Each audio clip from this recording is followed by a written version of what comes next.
Hello students, मैं doctor Archana Anupam, sociology, pre law 2। The chapter is धर्म and unit is Sikh धर्म। मैं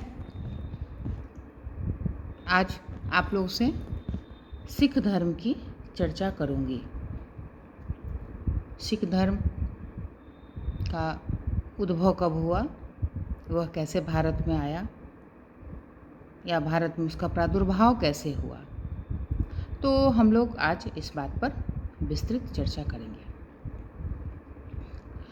2011 की जनगणना के अनुसार भारत में सिख धर्म के अनुयायियों की संख्या देश की कुल जनसंख्या का 1.7% है। यहाँ सिख धर्म के उदय के पीछे एक लंबा इतिहास रहा है। जिस समय इस धर्म का उदय हुआ, उस समय देश नाना प्रकार की सामाजिक विषमताओं, रूढ़ियों, पाखंडों एवं कुरीतियों से भरा पड़ा था, लिप्त था। उसमें निम्न जातियों को सामूहिक रूप से अलग रखा जाता था ताकि उच्च वर्ग के लोगों की इन पर दृष्टि ना पड़े। इस समय ब्राह्मणों का प्रभाव भी कम नहीं था। वैदिक धर्म तो प्रायः ब्राह्मण धर्म बन करके रह गया था। ब्राह्मणों ने धार्मिक क्षेत्रों के अलावा राजनीतिक क्षेत्रों पर भी अपना अधिकार जमाना शुरू कर दिया था। धीरे धीरे इस स्थिति का अनुचित लाभ उठाते हुए कर्मकांड ब्राह्मणों ने तरह तरह के यज्ञ, आडंबरपूर्ण खर्चों, कर्मकांडों को प्रोत्साहित किया। इन सब का एक स्वाभाविक परिणाम यह भी हुआ कि समाज में जादू टोना, झाड़ फूक, मंत्र तंत्र आदि क्रियाओं का बोलबाला हो गया। इन संपूर्ण परिस्थितियों का परिणाम यह हुआ कि अत्याचार बर्दाश्त करते करते निम्न वर्ग थक सा गया और समाज के उच्च वर्ग के लोगों ने भी वर्षों से चली आ रही इस आडंबरपूर्ण व्यवस्था का डटकर विरोध करना प्रारंभ कर दिया। ऐसी स्थिति में कई समाज सुधारक आंदोलनों ने जन्म लिया, जिसमें उनमें से एक सिख आंदोलन भी था, जिसके संस्थापक गुरु नानक देव 1469 यानी 1469 से 1538 यानी 1538 ईस्वी उनका जन्म काल था। उनका कहना ये था कि क्या हिंदू, क्या मुसलमान, सभी उस एक ही परम पिता परमात्मा की संतान है। जो भी भेदभाव खड़े कर दिए गए हैं, वह मनुष्यों की स्वार्थों की उपज है। वास्तव में न कोई हिंदू है, न कोई मुसलमान, सब एक है, अभिन्न है। इनका यह कथन हमें बताता है कि भारतीय इतिहास की उस नाजुक घड़ी में गुरु नानक ने कैसी योग्यता, बुद्धिमता तथा सत्यनिष्ठा के साथ मनुष्य मात्र की एकता और समानता का संदेश देश के कोने कोने में फैलाया। यदि हम सिख धर्म का गहन अध्ययन और मनन करें तो पाएंगे कि यह प्रारंभ से ही शुद्ध और व्यावहारिक धर्म है। इस धर्म में सबसे अधिक जोर प्रायः चरित्र पर दिया गया। ताकि एक व्यक्ति अपने कर्तव्यों का पालन समाज में सही ढंग से कर सके। सिख धर्म के अनुसार एक आदर्श व महान व्यक्ति वही है जिसमें ब्राह्मणों के समान आध्यात्मिकता, क्षत्रियों के समान आत्मरक्षा की भावना, वैश्यों के समान व्यवहार कुशलता तथा शूद्रों के समान लोक सेवा के साथ विद्यमान हो। इसलिए तो सिखों के गुरुओं ने अपने अपने जीवन में सभी तरह के कार्य संपन्न किए।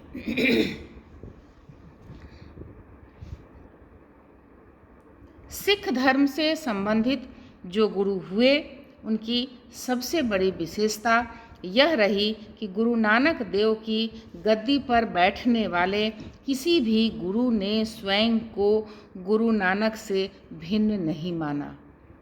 वे सदा स्वयं को नानक ही समझते रहे। यहाँ तक कि उनके द्वारा रचित रचनाओं में भी वे खुद को नानक ही बतलाए। इसी कारण तो नवगुरु अपने आदि गुरु के प्रतिरूप ही समझे जाते हैं। अब इसी कड़ी में आगे बढ़ाते हुए सिख संप्रदाय की बात हम करते हैं।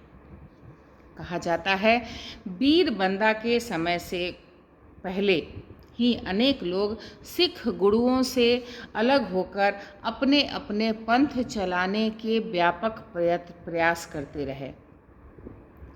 ऐसा भी कहा जाता है कि गुरु नानक के पुत्र श्री चंद को अपनी पिता की गद्दी न मिलने के कारण उनको उदासी का मुंह देखना पड़ा, अतः उन्होंने उदासी संप्रदाय चलाया।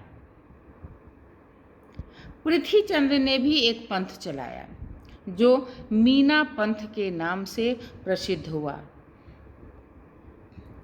इस प्रकार हंदल नाम के एक जाट ने हंदली मत चलाया, लेकिन वीर बंदा से लेकर गुरु गोविंद सिंह के द्वारा चलाए गए खालसा संप्रदाय में प्रायः और भी दल बन गए जो स्वयं को सत खालसा व बंदई खालसा कहलाने लगे।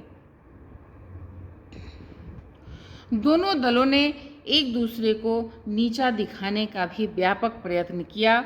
इसका स्वाभाविक परिणाम यह हुआ कि दलगत छीटाकशी के कारण इस धर्म के प्रवर्तकों का समाज धीरे धीरे पतन की ओर अग्रसर होने लगा। उदासी संप्रदाय को नामधारी संप्रदाय, निर्मल संप्रदाय, सुथरा शाही संप्रदाय, सेवापंथी संप्रदाय, अकाली संप्रदाय, भगतपंथी संप्रदाय, गुलाबदासी संप्रदाय और निरंकारी संप्रदाय आदि नामों से भी बुलाया जाता है।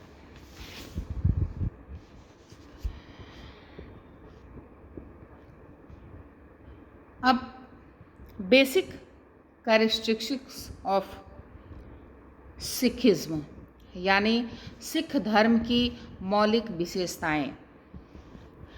सिख धर्म के वास्तविक आदर्शों को आसानी से समझने के लिए यह आवश्यक है कि इस धर्म के प्रमुख विशेषताओं को सही तरीके से हम जानें। नंबर 1, सिख आंदोलन कर्मकांड का विरोधी। सिख धर्म के प्रवर्तक गुरु नानक ने हिंदुओं में व्याप्त कर्मकांडों का डटकर विरोध किया और रूढ़ियों तथा अंधविश्वासों पर घातक चोट की। नानक देव और अन्य सिख गुरुओं ने ब्रह्म अथवा मोक्ष प्राप्ति के लिए कर्तव्य को सर्वोच्च प्राथमिकता दी। अपनी उदासी के दौरान जब नानक देव गया गए तब वहाँ पंडितों को पिंडदान व दीपदान करते देखा तो उन्होंने तीखी प्रक्रिया व्यक्त की। नेक्स्ट, एक ही ईश्वर में आस्था। सिख धर्म के प्रवर्तकों के अनुसार संपूर्ण संसार का एक ही ईश्वर है, वही सर्वत्र व्याप्त है।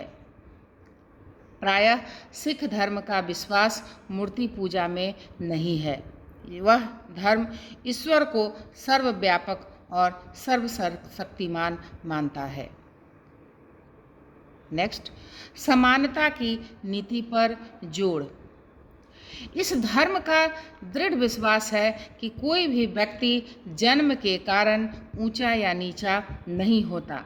परमात्मा ने सभी को समान बनाया है। यदि कोई व्यक्ति समाज में छोटा या बड़ा है तो वह अपने कार्यों से है। गुरु नानक मानव मात्र से प्रेम करते थे, चाहे उसका वर्ण कुछ भी क्यों न हो। नेक्स्ट, व्यक्तिक अहंकार व कर्मों के प्रदर्शन को महत्व नहीं। सिख धर्म में व्यक्तिक अहंकार व कर्मों के प्रदर्शन पर बल नहीं देकर ईश्वर प्राप्ति के लिए अन्य साधनाओं पर जोर दिया गया है। गुरु नानक देव ने कहा है, जब तक मन को मारकर उसे ठीक न कर लिया जाए तब तक कोई भी कार्य सिद्ध नहीं हो सकता। इसको अपने वश में कर लेना तभी संभव है जब इसे निर्गुण राम के गुणों की उलझन में डाल दिया जाए।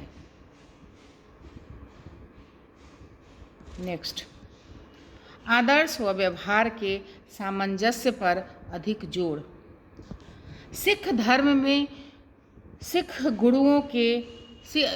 गुरुओं ने व्यक्ति के आदर्शों व व्यवहारों के मध्य सामंजस्य स्थापित करने पर अधिक बल दिया है और इसे आवश्यक भी समझा गया है।